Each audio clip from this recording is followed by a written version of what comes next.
Hello my dear learners. आप सभी class 12 के स्टूडेंट के लिए आज मैं एजुकेशन सब्जेक्ट का एबीटीएस सोल्व लेकर आया हूं और इस वीडियो में एमसीक्यू और एसएक्यू क्वेश्चन इसमें मैं डिस्कस करूंगा जो एबीटीएस सोल्व्ड है, जो आपके सेंटअप के एग्ज़ाम में और 2025 के एग्ज़ाम में बहुत ही महत्वपूर्ण क्वेश्चंस होंगे। यदि आप वेस्ट बंगाल बोर्ड क्लास 12 के स्टूडेंट हैं और सेंटअप की तैयारी कर रहे हैं जो आपका नवंबर में होने वाला है, और बोर्ड की अगर आप 2025 की तैयारी कर रहे हैं तो ये सारे क्वेश्चन बहुत आपके लिए इम्पोर्टेंट होने वाले हैं। इसके पहले मैं पॉलिटिकल के ऊपर 5 एबीटीएस सोल्व दे दिया हूँ, हिस्ट्री का दे दिया हूँ, ठीक है। इसके अलावा मैं जियोग्राफी का भी दिया हूँ एक, और ये एजुकेशन का सेट 3 वीडियो है, इसके पहले भी मैंने बना चुका हूँ। यदि आप वो नहीं देखे हैं, इसके ऊपर 2 बना है, 2 सेट बना चुका हूँ। यदि आप वो नहीं देखे हैं तो हमारे चैनल के प्लेलिस्ट में जाकर देख सकते हैं, जिसका नाम लिखा हुआ है क्लास 12 एजुकेशन सजेशन 2025। एबीटीएस सोल्व भी होगा, क्लास 12 एबीटीएस सोल्व एजुकेशन सजेशन 2025 ऐसे ही प्लेलिस्ट का नाम है, उसमें जाकर जरूर देखिएगा। वीडियो को लाइक करिएगा, कमेंट करके बताइएगा कि आप पश्चिम बंगाल के किस डिस्ट्रिक्ट से मेरे इस वीडियो को देख रहे हैं। अगर कोई प्रश्न लग रहा है कि उसका उत्तर गलत लिखा हुआ है तो कमेंट करके जरूर बताइएगा। चलिए देख लेते हैं हमारा पहला प्रश्न कि क्रिस्टलाइंड इंटेलिजेंस के प्रवर्तक कौन है? तो कैटल।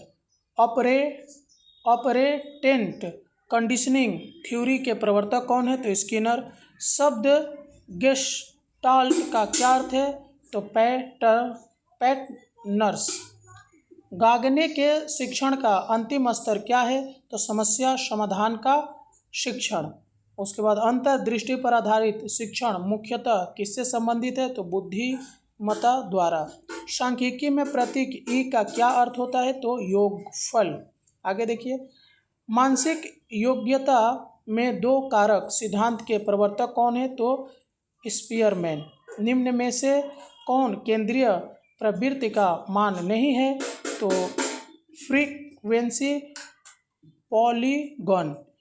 एक हिस्टोग्राम बनाने के लिए आवृत्ति को सेट किया जाता है तो वर्ग अंतराल के मध्य बिंदु पर।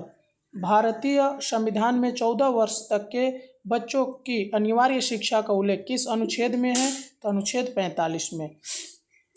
कौन से विदेशी शिक्षाविद विश्वविद्यालय शिक्षा आयोग के सदस्य थे? तो KR विलियम्स। कार्य योजना का गठन किस वर्ष हुआ था? तो 1992 में। किस आयोग में स्वायत्त कॉलेज के गठन का उल्लेख है? तो कोठारी में। कंप्यूटर सहायता प्राप्त शिक्षा का पर्यवेक्षण क्या है? तो CL कॉल। राष्ट्रीय वयस्क शिक्षा कार्यक्रम किस वर्ष शुरू किया गया था? तो 1978 में। रुचि छिपी हुई ध्यान है और ध्यान रुचि में क्रियान्वयन है, यह किसने कहा था? तो ड्रेवर ने। राज्य सरकार द्वारा सहायता प्राप्त विद्यालयों में धार्मिक शिक्षा नहीं दी जानी चाहिए का उल्लेख किस अनुच्छेद में है? तो अनुच्छेद 28 में। निम्नलिखित में से कौन सा पूर्व प्राथमिक विद्यालय नहीं है? तो जूनियर बेसिक स्कूल।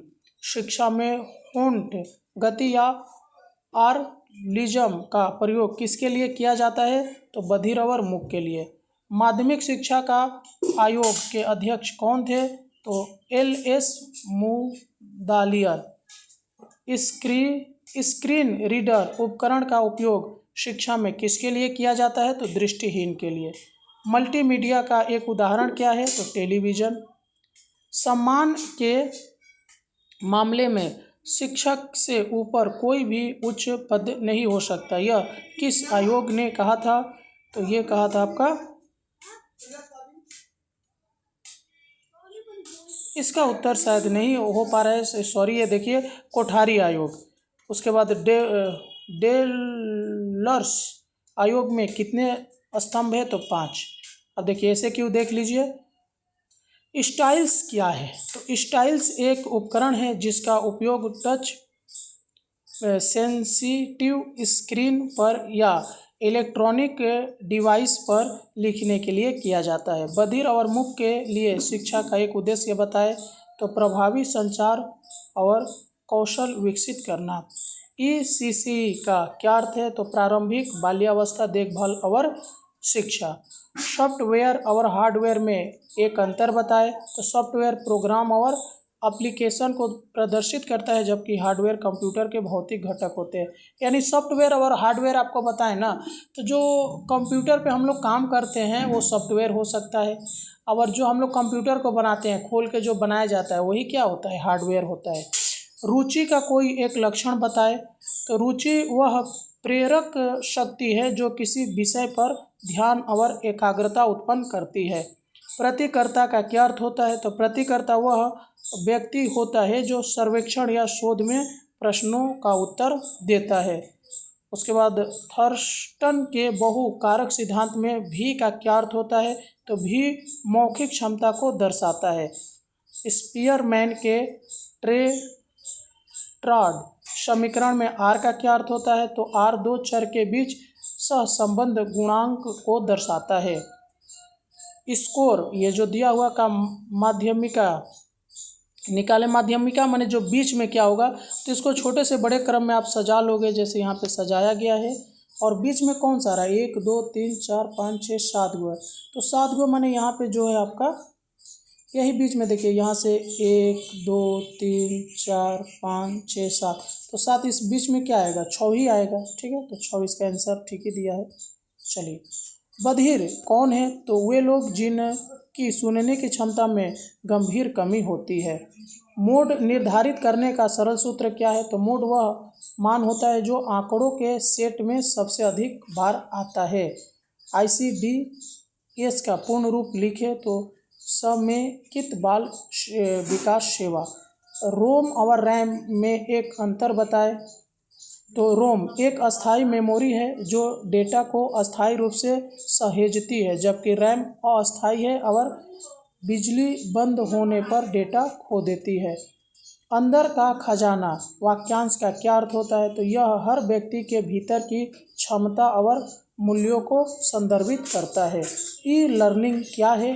तो ई लर्निंग डिजिटल उपकरणों और संसाधनों का उपयोग करके सीखने की प्रक्रिया है। DTP का पूरा नाम क्या है? तो डेस्कटॉप पब्लिशिंग। ALU का पूरा नाम क्या है? तो एरिथमेटिक लॉजिक यूनिट। उसके बाद सांख्यिकी में वर्ग अंतराल का क्या अर्थ होता है? तो वर्ग अंतराल एक सीमा है जिसमें सामूहिक आवृत्ति वितरण में डेटा पॉइंट आते हैं। उसके बाद किसने कहा कि वयस्क शिक्षा एक सामाजिक शिक्षा है? तो यह विचार अक्सर वयस्क शिक्षा कार्यक्रमों में जोर दिया जाता है जो वयस्क शिक्षा को सामाजिक विकास का साधन मानते हैं। औसत से क्या जाना जा सकता है? तो औसत आंकड़ों के सेट के लिए एक केंद्रीय मूल्य या एक प्रातिनिधिक संख्या प्रदान करता है। ठीक है, अब ये देखिए इंग्लिश वर्जन में भी दिया हुआ है। आप नीचे में मैं धीरे धीरे वीडियो स्क्रॉल करते हुए जा रहा हूँ, आप इसे देख लीजिएगा। और अभी तक आप वीडियो को लाइक नहीं किए हैं तो लाइक करिए, चैनल को सब्सक्राइब भी करके रखिए। लगातार मैं आपको इसी तरह हेल्प करते रहूँगा और मैं बहुत जल्द एक वीडियो लेकर आऊँगा जिसमें आपको यह बताऊँगा मैं कि आप बोर्ड में कैसे 95% नंबर ला सकते हैं अपने 12th के एग्ज़ाम में। वो स्ट्रेटजी मैं आपको बताऊँगा। बहुत जल्दी एक अगले वीडियो लेकर मैं आऊँगा। ठीक है, तो वीडियो को लाइक करना मत भूलिएगा। कमेंट करके बताइए कि पश्चिम बंगाल के किस डिस्ट्रिक्ट से मेरे इस वीडियो को देख रहे हैं। चलिए स्क्रॉल करके देख लेता हूँ धीरे धीरे ऊपर करके। सारे क्वेश्चन इंग्लिश मीडियम वाले भी लिख लेंगे, बहुत सारे स्टूडेंट हैं जो लगातार कमेंट करते हैं। चलिए मिलते हैं किसी और वीडियो में, तब तक के लिए जय हिंद।